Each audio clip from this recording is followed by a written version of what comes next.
Hey everybody, so we're going to be doing a reading from the Exiles journey today. It is technically the newest release of the Survivor series, and I actually got it on the day it came out, but hadn't started reading it until now, so let's get to it. I really messed this up. Storm's paws skidded across the pale sand, kicking up behind her as she ran, but she knew she'd never be able to run fast enough. A big white cliff bird gave a hoarse shriek, flapping its huge wings, and launched itself into the air.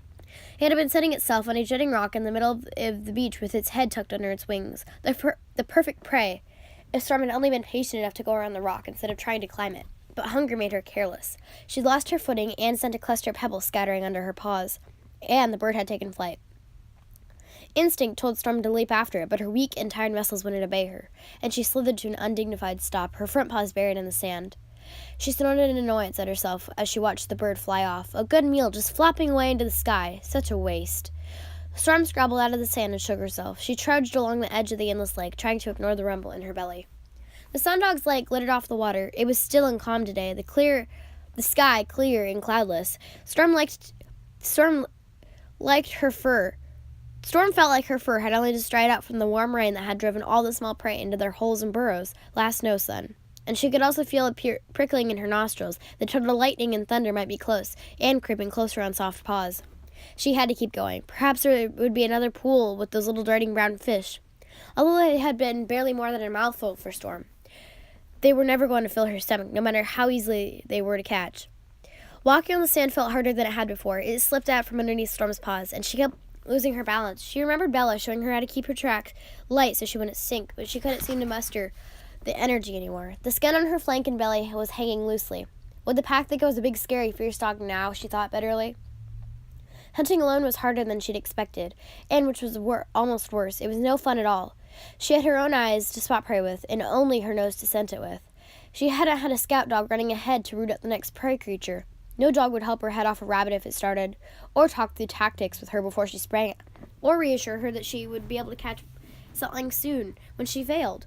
She knew a lone dog could survive without a pack, but at the moment, she was struggling to see how. Storm flopped out on the warm sand and let the heavy salt stench of the endless lake fill her nose. It smelled like home, but there was something missing, the scent of the wild pack. Several journeys of the Sundog had passed, and she had left their camp behind, and set out on her own.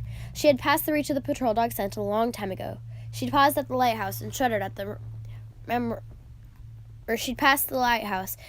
memory of poor Spring washed away when the wild pack and the fierce dogs had faced off on the narrow hardstone path that led to it.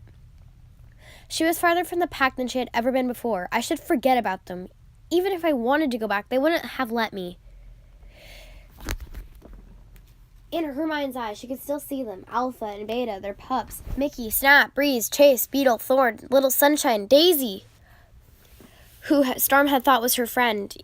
Even when it counted, the small white dog had turned on her. Storm shook her head and huffed. Tiny specks of sand danced in front of her muzzle.